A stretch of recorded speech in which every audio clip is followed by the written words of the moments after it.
for shirts or past events, artwork, go to zenbitchslap.com. Let's see, to get things underway, we'll have a reading. Page 60, Paul. We'll start with these three pertinent ideas. A, that we were alcoholic and could not manage our own lives. B, that probably no human power could have relieved our alcoholism. C, that God could and would if he were sought. Being convinced, we were at step 3, which is that we decided to turn our will and our life over to the care of God as we understood him. Just what do we mean by that? And just what do we do? The first requirement is that we must be convinced that any life run on self-will can hardly be a success. On that basis, we are almost always in collision with something or somebody, even though our motives are good. Most people try to live by self-propulsion. Each person is like an actor who wants to run the whole show, is forever trying to arrange the lights, the ballet, the scenery, and the rest of the players in his own way. If his arrangements would only stay put, if only people would do as he wished, the show would be great. Everybody, including himself, would be pleased. Life would be wonderful. In trying to make these arrangements, our actor or action figure may sometimes be quite virtuous. He may also be, or he may be kind, considerate, patient, generous, even modest and self-sacrificing. On the other hand, he may be mean, egotistical, selfish, and dishonest. But as with most humans, he is more likely to have varied traits. And I think this leads right into self-manifested in various ways is what has defeated us. Yes. You ready? Yeah. All right. Well, thanks. Thanks, everybody. Nice to see you. Obviously, there's our description of the alcoholic, the chapter to the agnostic, and our personal adventure before and after made clear 3 pertinent ideas. And so being convinced is of these 3 things, yeah, obviously. So the being convinced we were at step 3 is you're convinced of these 3 ideas, that we were alcoholic and could not manage our own lives. Now, I thought my unmanageability was caused by my drinking when I came in, or my drug use. And then it became clear pretty early on that it was my managing that was causing the unmanageability. Yeah. So I think a lot of times this is what happens. We don't come into AA with good ideas, really. We come in for some reason, some life brings us there. I would call it that, vague thing called grace. And then what comes under review are these old ideas that life was based on. And my old idea, I truly believe that if I stopped doing coke, I would stop acting out in certain ways. And then that was proven to be wrong because I did the same behavior without cocaine. So there was just a whole cascade of having life reveal to me how wrong I was, which was great in a way, because I got convinced that I was relying on a failed system. So that we were alcoholic, could not manage our own lives, that probably no human power could have relieved the alcoholism.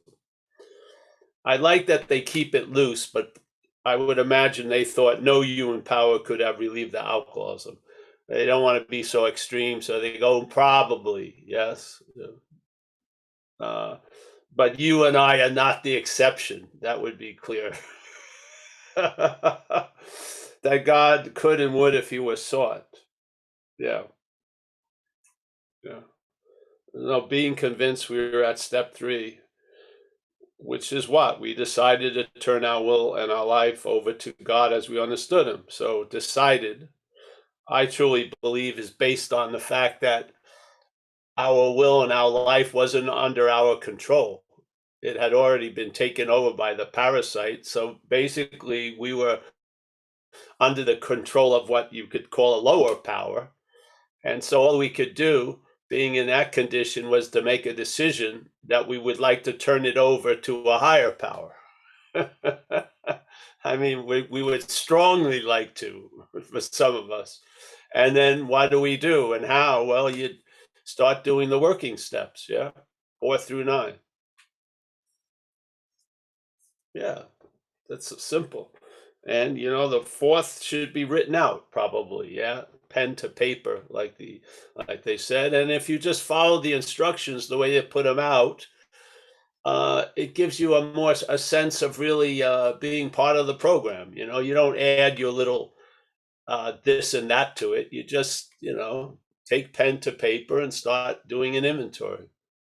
And then if you have trouble knowing what an inventory is or anything, there's a guys called Joe and Charlie that put out a lot of information about the whole book, but the fourth step, and they actually have 4-column inventories you can print and use them as the template, yeah.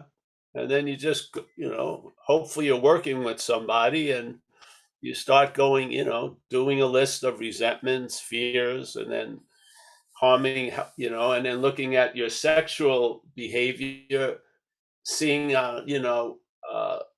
the wrongs that were done based on your desire to get something, so to speak. So, uh, yeah. And then if what's going to happen is that's going to really galvanize the being convinced. And now suddenly your decision has some power. Yeah. So basically, the higher power actually does come in. And it's sort of like a little dog masquerading as a big dog. The masquerade's over when a big dog shows up. Yeah. So the big dog would be the higher power. And then hopefully the little dog rolls over to an extent that you can stay sober a day at a time. And then after a period of time, you'll be in the habit of being sober, just like you were in the habit of being drunk or loaded. You'll be in a new habit. And I really like the definition of habit, which is an action without thought. Yeah. Which, if the problem resides in the thought system, you don't want the thought system to have a lot to say about your sobriety. So if you follow our suggestions, do what we do, and you're going to get what we got. Yeah, simple as that. So he goes on and he goes off to the whole how and why of it, and he makes it clear that doing good can also be a self-centered thing. Yeah. What? Yeah. So he doesn't go into the, ripping people off and doing this or doing that. He says you can be virtuous and kind and yet still be driven by the same thing, which is self-centeredness. What? Oh, yeah. And so basically,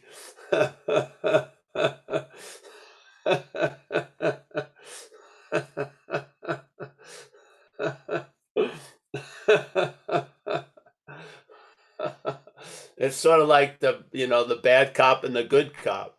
You're still getting whacked by the cop. Yeah. So, uh, and then of course it leads us to step 3, and then because we have fulfilled the requirement, which is to be convinced of these 3 pertinent ideas, let's say, and that any life run on self-will can hardly be a success. There are certain requirements as we process or progress through the program, and they're pretty clearly defined here. We need to be convinced of these 3 things, and then start recognizing that self-centeredness is there with the good and the bad. Yes, and uh, in a recognition of that, it should. And then now you have evidence based on your observing that you came to believe something has done for you what you couldn't do for yourself concerning the insanity that precedes the first drink. So you've observed the working of the higher power. You've decided, I want to turn my will and life over to that which is keeping me sober, let's say.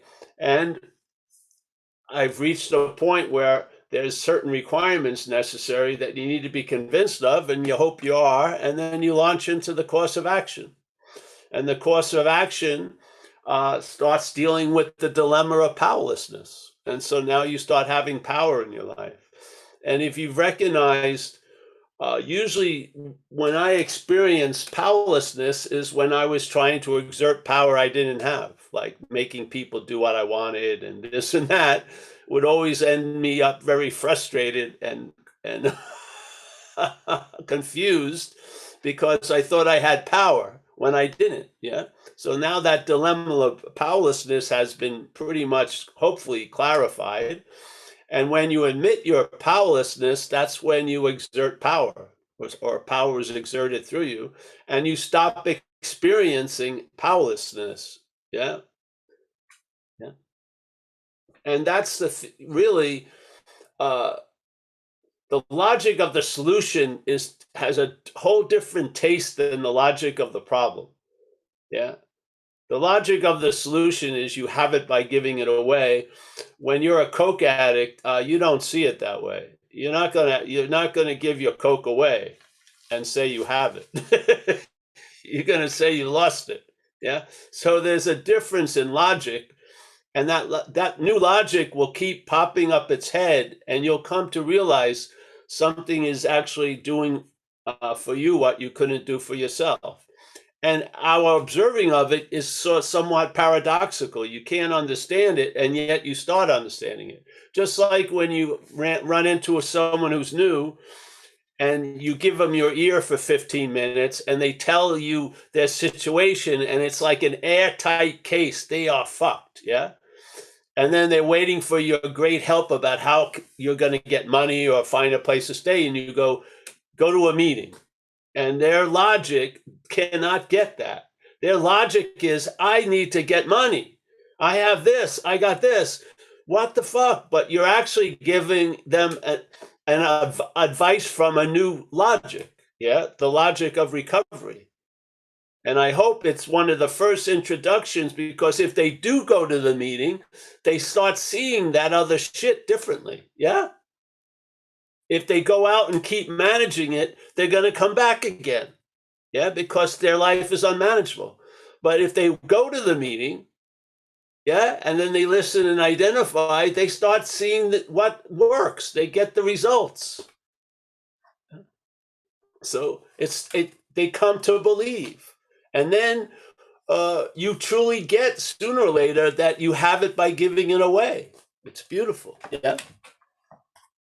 All this stuff. So then we do the step 3 prayer, which, God, I offer myself to thee to build with me and to do with me as thou will. Relieve me of the bondage of self, which to me is the key, that I may better do thy will. If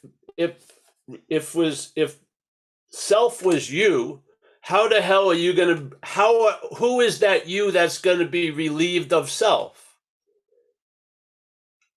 If self is you, who is that you that's going to be relieved of self? They're talking to something other than self, yes? They're presenting this book to something other than self.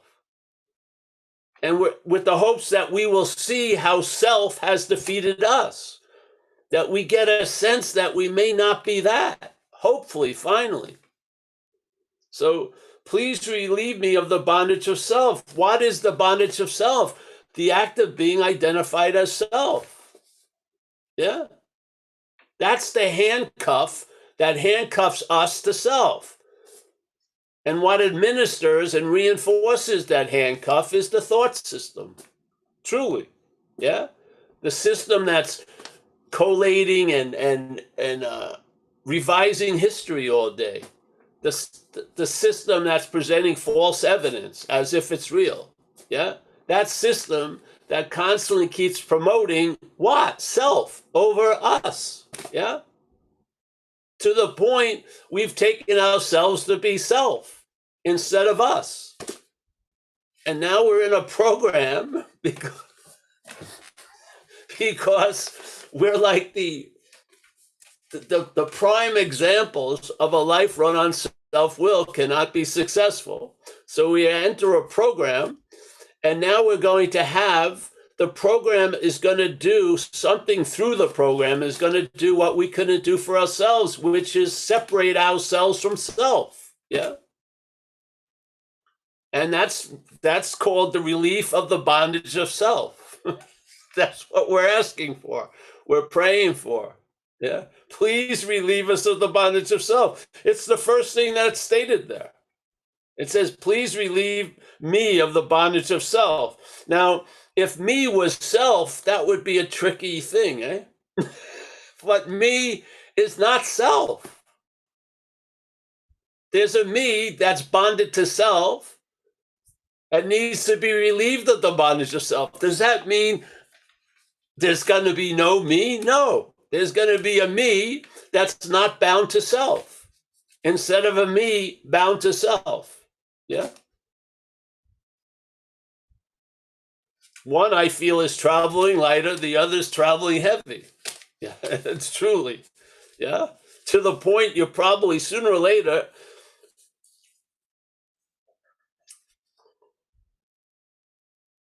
the acting out or the drink or whatever is going to look good.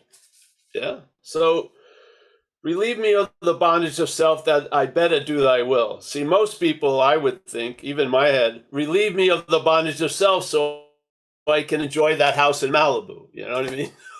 Or get everything I want or whatever. But really, the intention of this relief is that I may better do thy will, not self's will, thy will. Yeah.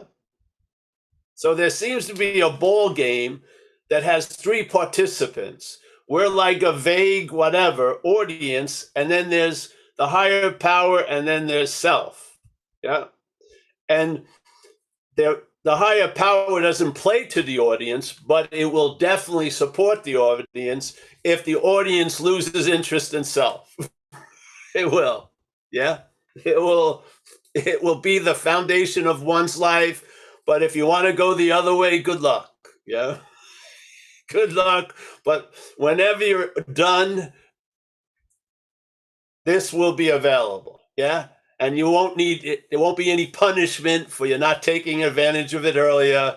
There's not going to be so much penance. Yeah, you're going to have to make amends and deal with life on life's terms. But hey, yeah, I think you're getting a good break here. So, yeah. So hopefully, and then when you arrive at me, at this higher power, I'm going to inform you that self has piggybacked along with you because you haven't seen the exact nature of the wrong.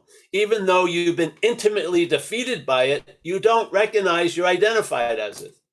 And we're going to clear that up. How are we going to clear that up? Yeah. We're going to look at self's manifestations and how self has defeated us through those manifestations. So you see self as something other than you, finally. Yeah. And so then you get surrendered to the higher power. Yes. Self gets abandoned.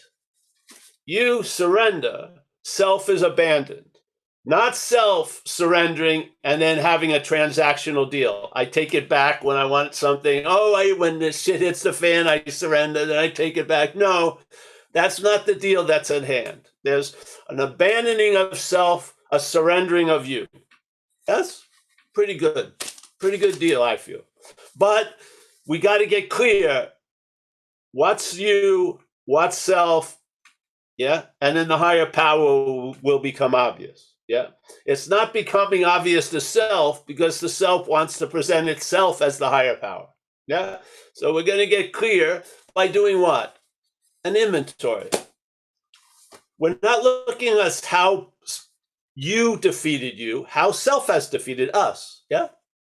By just looking at its common manifestations. If you get really motivated, you can do the 12 and 12 inventory later, which asks a lot more questions of self.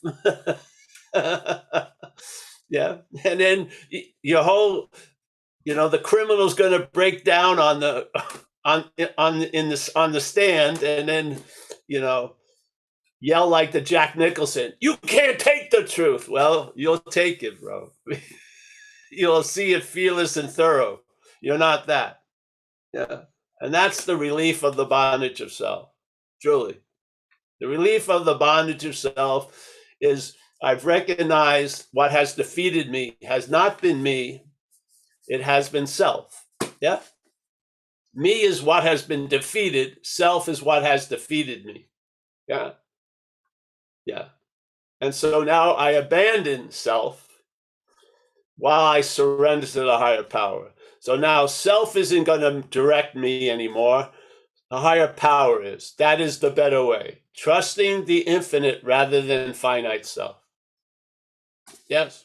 So it's in a weird way, the car comes to a conclusion that there's two possibilities of being driven, either by the higher power or the lower power. I've had enough evidence about being driven by the lower power. Any life or any car driven will not be successful by the lower power. So I've done the work. The chains have been broken.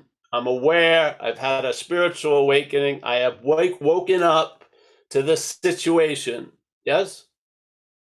And now everything has been reset. Now I'm being directed by the higher power, even though the lower power keeps broadcasting to me false evidence. I tend not to follow it, and I don't act out on it as much. So now I have a new regime, being all powerful. It's taking care of me. All I got to do is stay close to it. I can't be far from everywhere. And do its works well. Well, follow the AA suggestions. They're pretty good. And then you have an insurance policy, no matter what it looks like, you're going to be taken care of. Fucking test it, see what happens. It's been tested for 34 years in this experiment. The conclusion is that which I'm relying on is quite reliable. Hallelujah. Yes. So the whole thing may take a while, but it's one movement. It's away from trusting the infinite into trusting the infinite. That's all. And what does that look like? A loss of interest in self. It says it right here on page, we said it a little earlier on 63, I think, which is you're going to lose interest in self and gain interest in others, and you're going to see how to contribute to life instead of take from it. All this is the beginning of a new way. Yeah? So now I want to talk about something about the daily reprieve contingent on the maintenance of our spiritual condition. I truly believe I would write it a little differently. I would say the daily reprieve is contingent on the maintenance of a healthy mental condition, and that's by relying on higher power or spirit. Yes. So the spirit brings about a relief from the mental condition. So now the mental condition is being maintained, which is I'm sane concerning the first drink. Yes. The insanity that preceded the first drink has been shifted to a sanity. Yeah. And the spiritual condition keeps allowing this mental condition to be maintained. Yeah. I do not believe you maintain a spiritual condition. I don't think spirit has a condition, unless you want to call it light or something. Yes. I just don't think it has a condition like a liver or a kidney or a throat or, your complexion. I just don't see it. So I truly believe that the maintenance of the mental condition, which is a reliance on the infinite, is what gives us a daily reprieve. Yes. It's the mental condition that needs to be maintained. When the mental condition is maintaining the mental condition, that's not maintaining a mental condition. That's being identified as a mental condition. Yeah. Yeah. So humbly, that's my little rant today. Cool, Paul. Yeah, it seems almost, what's coming to mind for me is that there's no such thing as a spiritual sickness, that there's a mental sickness that happens when surrender to spirit isn't available or doesn't seem available. Well, yeah, because there's been a surrender to mental. Yeah. See, that we don't understand. There's been a surrender before we surrender. Mm. There's been a turning one's will and life over to the care of something else before we get to the third step. Mm-hmm. So that's what has to be negated by the working steps. The prior deal we had with the old employer has to be canceled, so to speak, for the new employer deal to really take hold. Yeah. And we can't do that. Yeah. So there's an admittance of our condition with the belief from step 2 that we're going to have a new condition. Yeah. Yeah. By making this decision. So we tell the truth about the old condition, the old employer, and then the working step sets off, let's say, the way of breaking the contract with the old employer so that you have a renewed contract with the new employer. Yes. Yeah. In a way. So just wanting it to be so it doesn't have the oomph to break the old contract. We need the working steps 4 through 9, and then in a way that's broken the old contract. Now your life is based on the new contract, and then you keep looking at the old employer, keep trying to get into the store every day.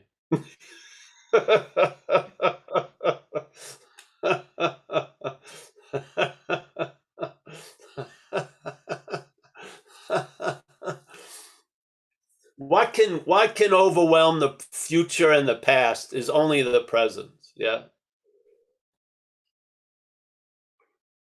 Yeah. When you're in the mental condition, the self, you're not seemingly in the present. You're out to lunch. Mm-hmm. Your head is mostly based on what's not happening. Yeah. What happens with the spiritual condition, it's totally based on a reality of now, here and now. And then it looks at the past and future from there. It doesn't look at the past and the future from the past and the future. It Mm-hmm. sees it from the present, and from it seeing it from the present, there's a recognition it's not happening. Yeah, yeah. And it loses the power to override what's happening, because the power is only derived when the power is sitting in the mental condition to override what's happening. When it's relying on the spiritual condition, or based on that, the present overrides the past and the future. It does because it's happening. Yeah, it has that one quality the past and the future doesn't have, which it's actually happening right now. Yeah. So you're not living yesterday's news and tomorrow's forecast. You're in real time, so to speak. Yes, you're here. You're awake. Yeah. If there and then keeps talking about there and then, that's just more there and then. Yeah. It's not going anywhere. There's a Yeah. famous download called The Course in Miracles, where it says basically why a lot of the stuff's happening is you see only the past. Yeah. That's looking through the mental glasses. Yeah. That's the only thing it sees is the past, and then it projects it as a future. And where it's doing it is right now. Yeah. So right now, an aspect of what we call us, I don't think it's us, an aspect of the mental condition is dwelling on the past and or the future right now in the present. So its present occupation has nothing to do with responding to the present. It has a lot to do with reacting to what was and what it believes is going to be. Yeah? That's an interpretation of life, isn't it? Yeah. That is not a living of life. That is an interpretation of life. And you're not interpreting it. Self is. Self is interpreting our life for us. Yeah, and just feeding our fucking news feed all day with a lot of false evidence. That seems to keep appearing real to us. Yeah. You're not going to get out of that as that. The solution is you're not in it. Yeah. Yeah. So. Yeah, you said something like that last week, and it really landed for me, where you said stop interpreting. And that was so powerful in the moment that like so much of what's going on in the mind is an interpretation of reality. And it's like a cure for that is to do an inventory as opposed to interpretation. Like they seem to be on two sides of or they're opposing. Yeah, they're diametrically opposite. Yes. That's why when I was working with young people, newcomers, I would give them just a basic inventory right from the get-go and just inventory what you actually did. Mm. Woke up at 8:15, all right? Then you showered. Then you had a coffee and ate something. Then you went to wherever or whatever, yes? And then have that written and then remember the narrative that was going on at the same time. Did it have anything to do with what you were actually doing? No, it didn't. Yeah, you can get your own example so it's more intimate. You'll see the head is yapping about fucking shit that sometimes you recognize it. If you really have a nice fine pair of glasses, you'll say loop from 1972. So it's playing the same loop over and over again. It doesn't have an infinite amount of loops. It has a finite amount. And we keep falling for this shit. Yeah. Yeah. So how many how many relationships that you believe never worked do you have to go through to finally look at the one constant, which was you? You were the one who was in all those relationships. Yeah. Oh, it was different because it had a different name. No, it wasn't. You'll see it was pretty much the same every fucking time. Until it starts changing because your life now is getting directed by something other than self. Most of my healing, well, I say all of the healing was from self, not through or as self. It was from self. I got really,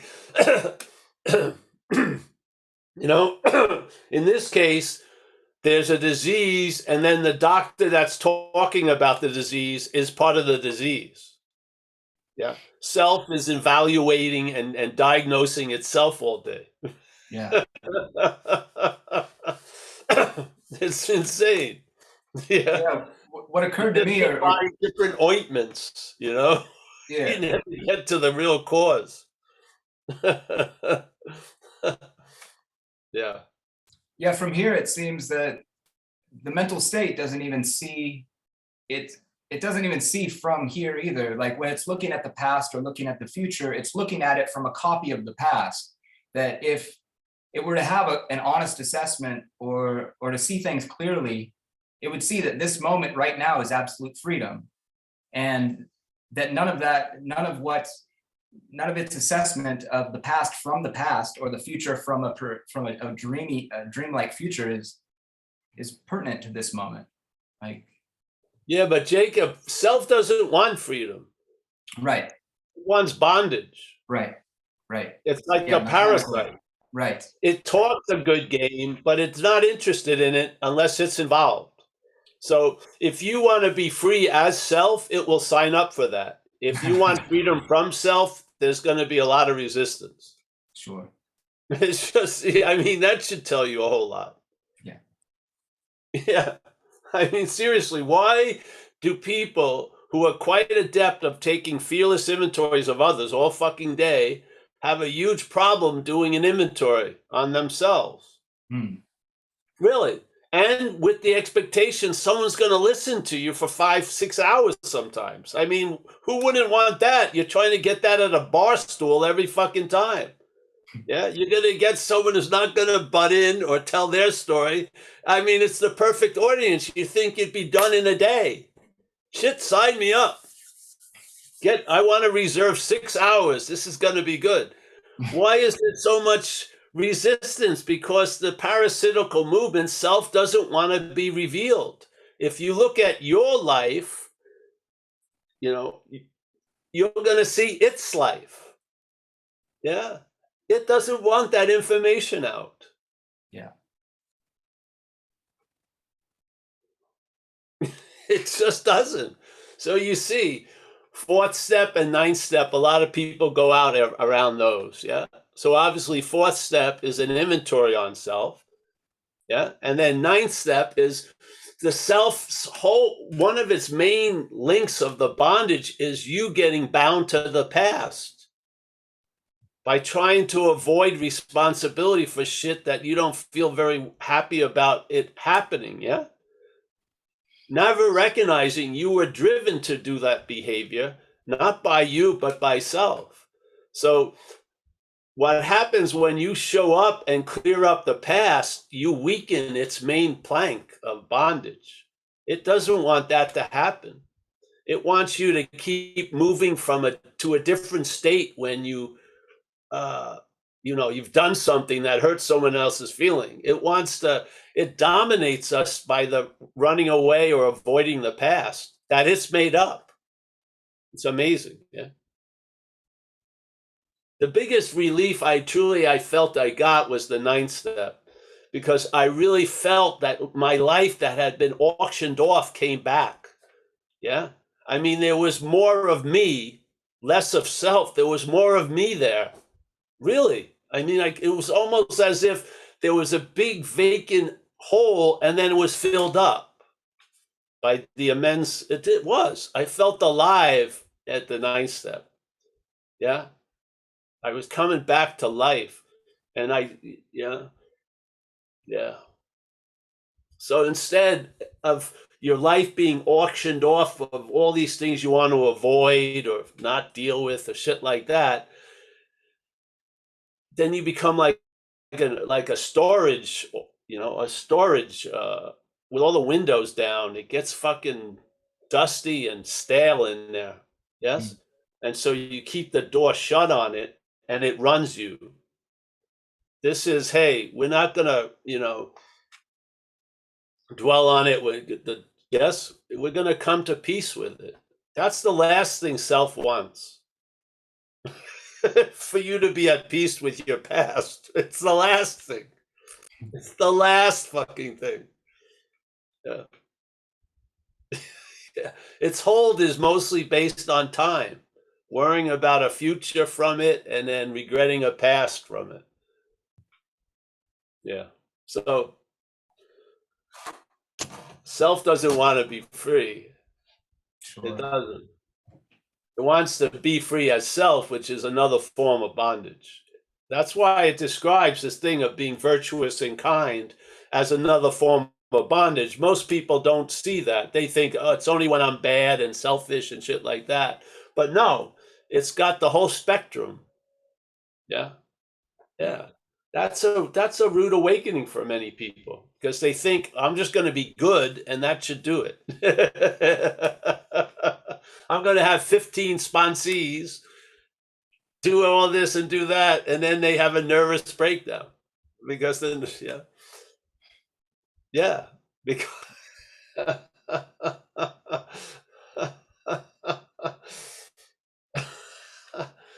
Well, I'm going to try to get somebody else in here, self Paul. is not so much. Hold on, Jacob, for a second. Self is not so much about what happens. It's the claiming of whatever happens to reinforce the idea of self. Yeah. Now it's easier for it to claim in certain behaviors, but it will learn how to do it with all behaviors, virtuous ones and kind ones. Yeah, because it's a parasitical movement. It adapts to our condition as best it can and supplants our condition with its condition. Even when we start changing everything, it adapts. Yeah. Yeah. And then, all right, I'll give you all this. You'll be sober, but you're still going to be wedded to what you did when you were out there. So people with 30 years of sobriety are still filled with remorse and guilt. But still has the long arm of the past is still fucking with you. Got you by the balls, so to speak. Yeah. I've seen it. I've seen it in all its glory. Yeah, I have. I've seen it from the tip of the nose to the end of the tail. Nothing else has been revealed for quite a while. I'm open to it, but it's not an infinite thing. It's finite. Yeah.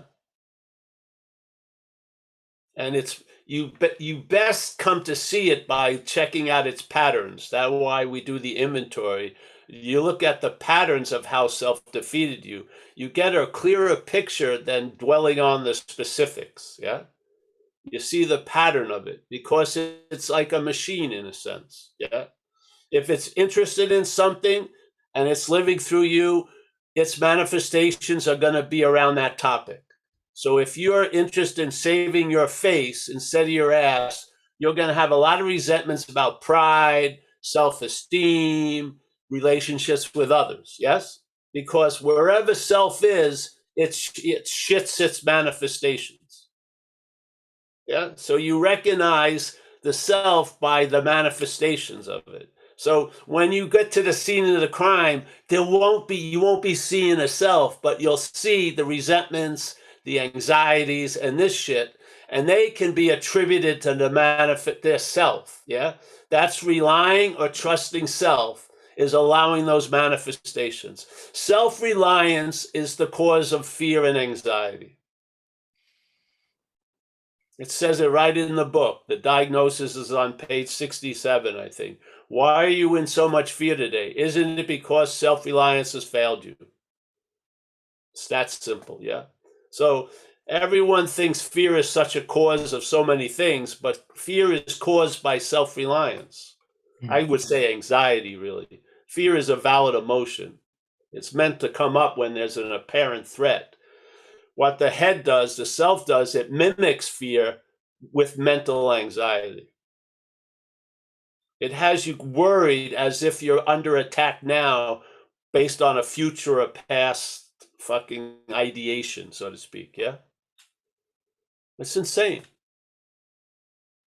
Yeah.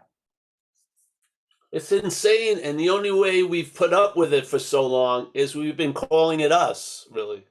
We've been paying therapists to listen to about it instead of recognize and try to get it to have some kind of rational fucking response, and it's not going to go there. Yeah. We spend thousands of dollars to appease self to maybe give us a break without knowing it. Yes, because we believe it's us. Yeah, but it isn't. Just recognize it. It's not going to be a service animal. It's not going to be your pet. It has a nature of its own, which is parasitical in a way. It moves in a certain way to take a life that it doesn't have. Yeah, yeah. You can't blame it. It's just but you can see it. Yeah. And then maybe lose the delusions you have around it, like, oh, it's going to be my amigo or something. It's not. It's not. It doesn't. It's just yeah, whatever. We're just trying to put out an idea with the hopes that that idea will lead to some more lightness. Yes. Yeah. Yeah. What do you say we try to get some other folks in here? Oh yeah, more. Thanks. Sorry for the rant, but No, that was great. just I went to a meeting yesterday morning, uh, a live meeting, and yeah,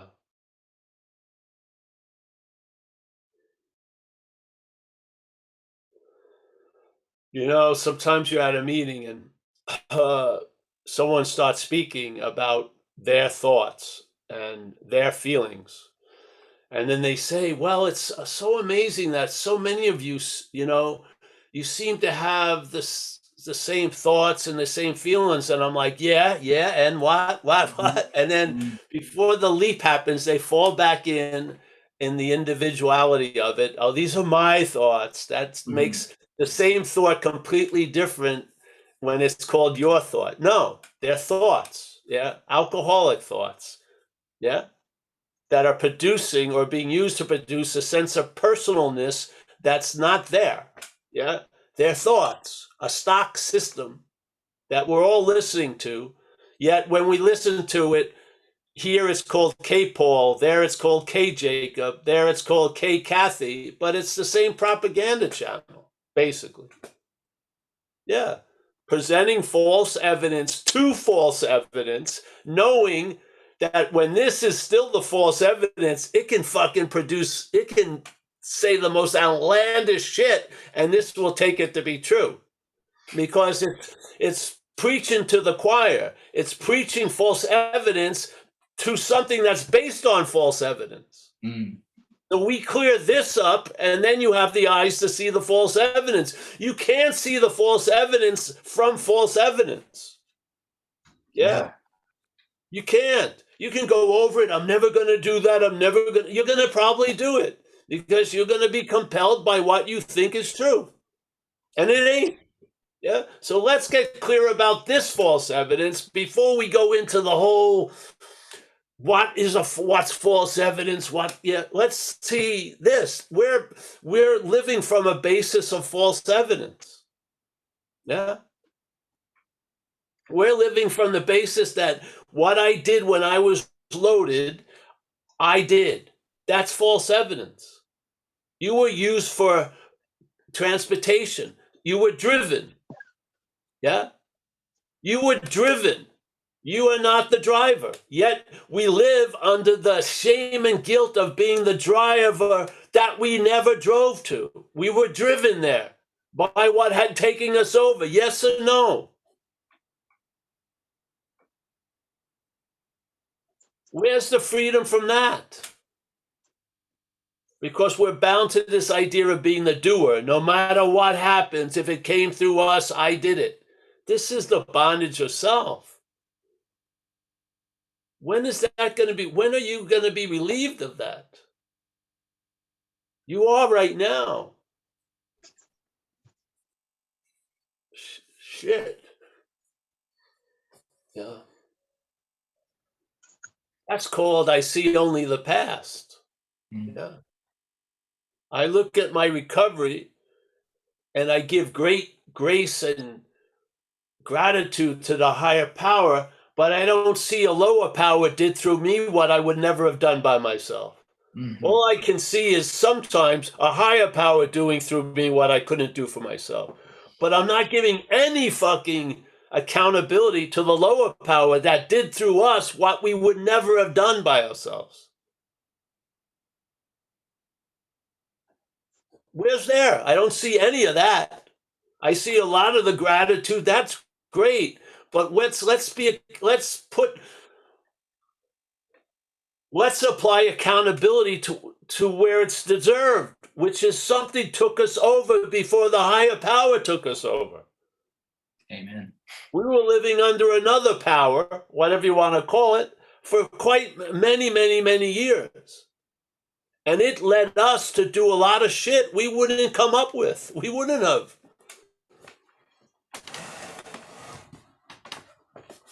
I'm not, crawling around the rug looking for imaginary cocaine. Yeah. I'm not sitting here devising a way to swindle something out of somebody so I could get something. I'm not. Yeah. Did I have to work hard not to do that? No. I just had to change the director of the whole event. Yeah, and I can't change that.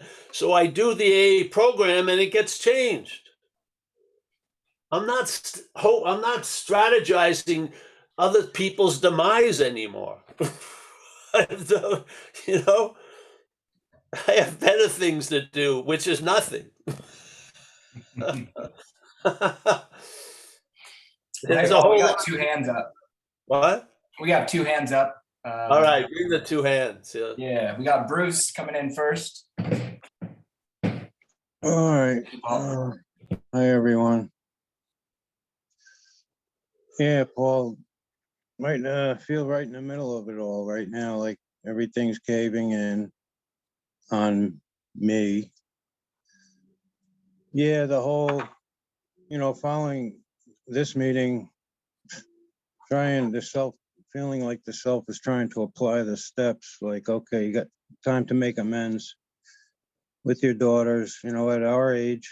I'm 68, I think you are too, and all the siblings and, my time is coming and, all the fine and being in the middle of or worldly conditions, let's say. And it's just, I feel like I'm at the top of a Ferris wheel, upside down, scared shit.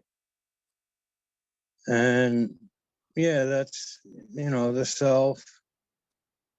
I'm feeling a compassion for self.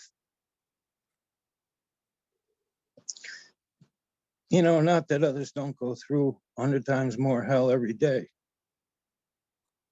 But, being present here with all of you. But anyway, I don't know. So whether self makes an inventory and attempts to make an amends, extend them an amends, not that there was any wrong done.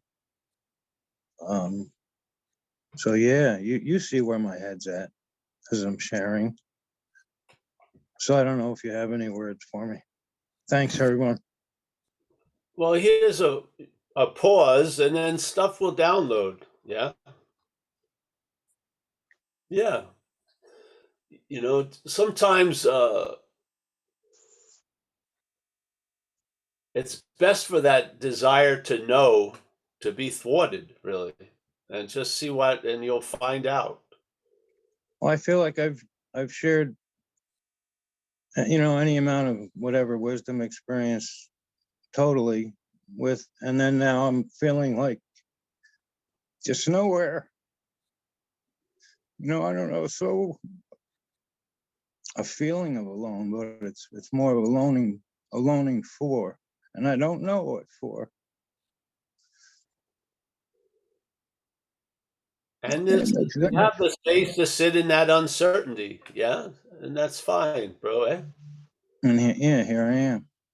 Yeah, and then Or here uh, we are. Sorry about that. Here we are.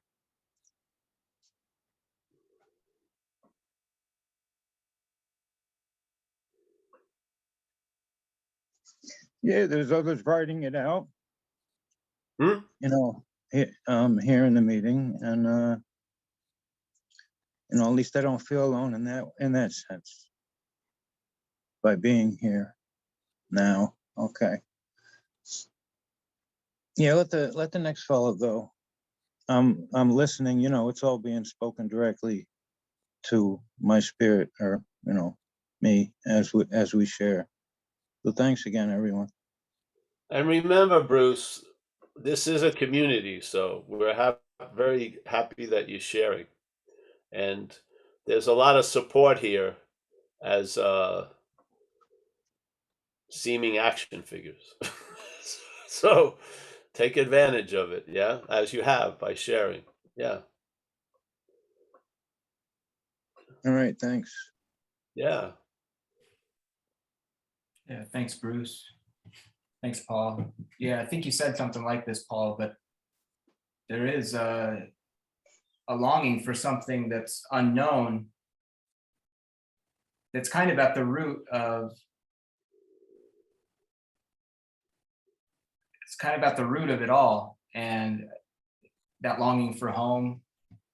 And sometimes that emptiness can feel so alienating at times, but really, like if we go inward, there's nobody longing. There's just that longing is there, and we can take solace in that. Yeah, and it's trust the process also. Mm. The process is all encompassing. Every moment of every day is part of the process that I feel the design for living is concerned with. Yeah. Mm. It's living. And that's going on for all of us. And sometimes, obviously, the processes are different and change, but I always feel like I'm in good hands. Yeah. Mm. And I think I love that sense of assurance while stuff's occurring, because a lot of the stuff when they first started to happen in recovery, I thought I had been successfully avoiding a lot of shit for years, and but I opened up to it, and I was so much better for it that it got me in a different habit over time, that I see things as invitations, even though they may be uncomfortable or uncertain. There's an invitation there. And I've answered a lot of them, and I'm happy with the results. So it has me in that sort of posture over the years, you know? Yeah. Yeah. But that vague sense that can be very specific at times that you're in Mm. good hands is, to me, is a very reassuring condition, because I know that. Even though the head wants me to know something else, I know that underneath. Yeah. Yeah. And sometimes what sort of dispels what's here is underneath it, not added to it, but underneath it. Yeah. So you see it from a pause, and it's much more revealing than trying to apply, let's say, an affirming idea on it. You just see the vacuousness of it, and it drops. Yes. From what? Pause. Yeah. Yeah. That's why a lot of times at these talks, we don't give answers, because the answer is echoing there underneath it. It's not to be found after the problem, it's before it. Yeah. Mm. Yeah. In other words, whatever condition we're in, there's a previous condition we are. Yeah. Mm. Not bad. And I feel the real reliance is on that previous condition we are when we're in a lot of other conditions. Because there will be. Yeah. I'll tell you something right today. I had an experience of it. I woke up, and I was doing some stuff, sitting down, stretching out and everything. And I have a leg from that car accident that's damaged, severely damaged, the right leg, the lower part of it mostly. Yeah. So I got up, and it really hurt. And like something was off. And I said, all right, so then I just walked it, and I started to try and favor the other leg, all unconsciously. Yeah. And basically, I was in a state that I'm in a lot of times. I'm powerless. The Mm. leg has its own thing. I can't. And then it just corrected itself. It was awesome. Just corrected itself. So the next few steps, I still took it gingerly, even though it had corrected itself, because I Mm. wasn't sure. And Yeah. then, yes? Yeah. Yeah. So a lot of, and I have no idea how it's working in there. I don't. I have no idea, really. I don't know what to do. And that's my that's the sweet spot in a way. Yeah. So just okay. And then it just corrected itself. And I acted like it hadn't for a few steps, and then I got confident again. And this is because of the damage I went through, it's a crapshoot like every day. It's not like I just get up and my legs are the legs I know about yesterday and the day before. No, it's their volatile conditions that can change. Yeah. And they seem to have a great effect on the action figure, mobility and stuff. So, and yet the same principle is there. I admit I have no idea what's going on. And then it works out. It worked out. It's been awesome. So very, very painful, and now it hasn't been painful at all. Very cool. Eh? Yeah.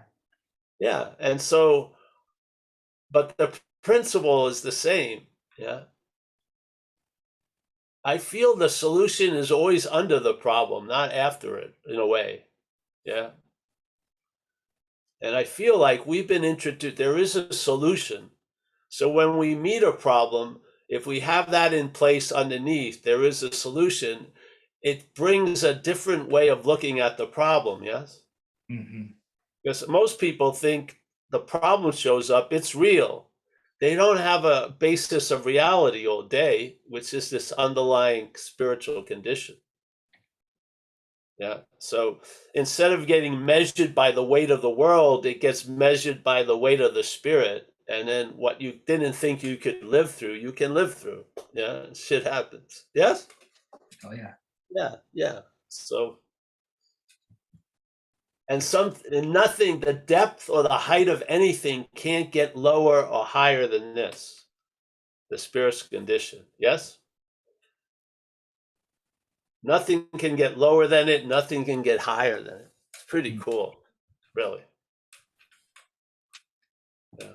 So, does that mean I don't want to get up in the morning? No. I just wake up and you see what happens. That's all you can do. If it went really bad, would have had to done something else, like probably nothing, and then see what happened. Then if it didn't work, then you go here and there. Yes, but the attitude is exactly the same. Yeah, and that's what's really, I feel, established in this life is the attitude I have about things is the same quite a lot. And it's coming hopefully before things. Yeah. Mm. Yeah. Yeah. Yeah. I really truly believe the theme of the program is something is doing for us what we can't do for ourselves. Truly. I think, and what happens is if you start getting that, you just expand what you can't do for yourself, really. Just so you let that power do more, you know what I mean? You don't rush into the you know the battle. You sort of pause. Yeah, this works so far. Yeah, not bad, and it allows an enjoyment of peace of mind, which is cool. Yeah. Yeah. Yeah. Sometimes the peace of mind is really that it's not working and agitated so much. It's more like almost like a velocity thing or an RPM thing. When it ramps down, it's that there's a peace in it that it doesn't demonstrate when it's really fucking managing and shit. Yeah. Mm-hmm. So sometimes it's almost like a mechanical peace of mind that's available. Its RPM isn't like 800, it's running at 150 or something. Yes? Mm-hmm. Yeah. And I think he can get into a new set. It's set into a new groove. It's not amped up to 700 RPM. It's new, like it's like when you work on a motor the old days, you can fix the carburetor, right? You can play around with the amount of oxygen and shit and fuel it takes in, and you can change it, and you can change the idle. And I feel what AA does is it allows a change of the idle of the mental condition. So it's idling at a slower rep, yeah. And there's just a mechanical piece from that, yeah, yeah, Yeah. Nice low rumble. yeah. And then because your breath sometimes matches the RPM of the head, so your breath is deeper, which is important for oxygen. And usually when you're in anxiety, obviously your breath is much shorter, yeah? Mm-hmm. And some people aren't even breathing. And they go together. So the one thing that's very dependent is the brain's activity and the breath. They're very closely, yeah? So that's why when you're flipping out, if you take a 5 or 10 deep breaths and then drop your shoulder, because usually your shoulders would be like this without you knowing it, just simple, there'll be a change of the condition like that. Mm-hmm. Yeah. if you have a heavy brain condition or head condition, add a deeper breath and it will bring about an ease. Just on the mechanical level. It will. Yeah. You watch, if you walk during your day, if you just dropped it, you'll see that the head's sucking up your shoulders. It's bringing up, it's trying to suck the whole thing up here. And then if you just do a simple dropping, you'll feel different. And if you're feeling different, you'll see things differently. Yeah. Oh, yeah. Yeah. This is about the maintenance of the mental and physical condition, which I really believe is what's the daily reprieve. It's not based on those things. It's based on a spiritual recognition. But what gets maintained is the mental and the physical and stuff. Yeah. Mhm. Yeah. I don't think you need to maintain a spiritual condition. I think it does quite well maintaining itself. Seriously. So, all right. Anyone else, Jacob? Sorry, I'm going off. I'm not sorry. No, I'm just I love having it. fun. Yeah. Yeah, we don't have any other hands right now, but Walter had a hand up for a second. I don't know if Walter, if you want to come in. He took a couple of breaths. That's why he dropped it. He said no, his question must have been answered. A lot of people, seriously, this is just physical stuff. Just take 10 breaths, deeper breaths, really, because the capacity of the lungs are being underused. Yeah. Yeah. And obviously a feeling of physical aliveness has to do with oxygen to the brain a lot of the time. And that happens through the breath transfer. So, yeah. Yes. So if you're getting older, I'm going to give, this isn't about the program. I'm giving you a suggestion. How to maintain a better health physically is through breathing.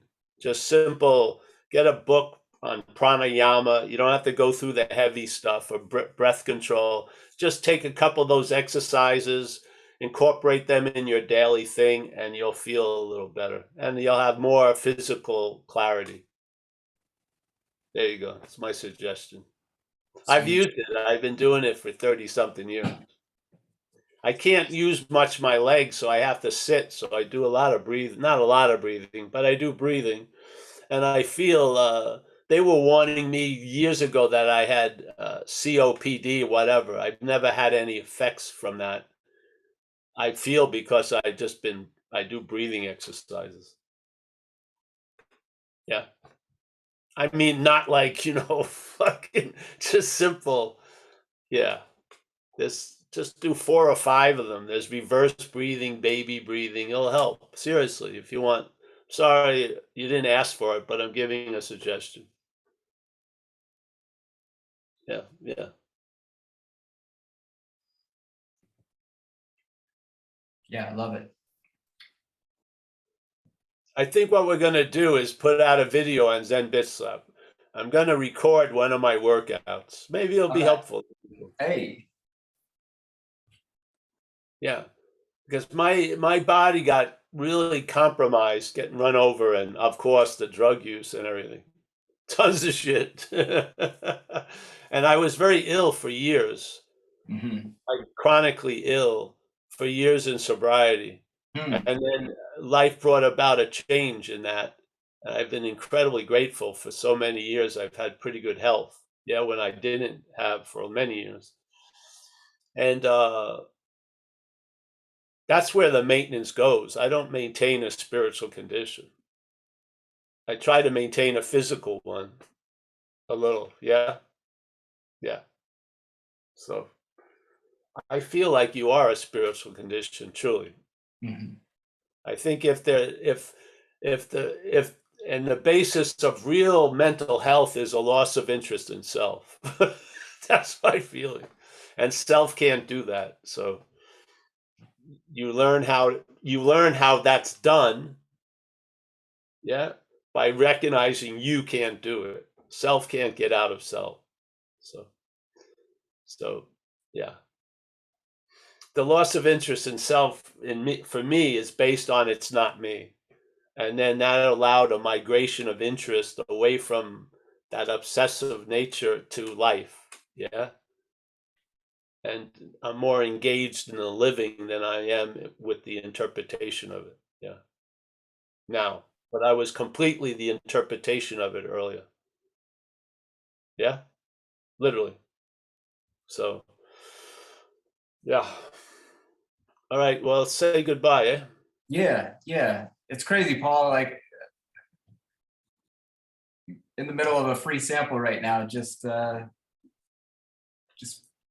attention is below the feet, and I really, yeah, I'm feeling like the body is floating right now. It's just that attention on what's underneath and the spiritual condition as underneath. Like so often, I think the attention goes upward with the spirit, like trying to focus on the clouds or with God, and you feel yourself very much underneath when that focus is there.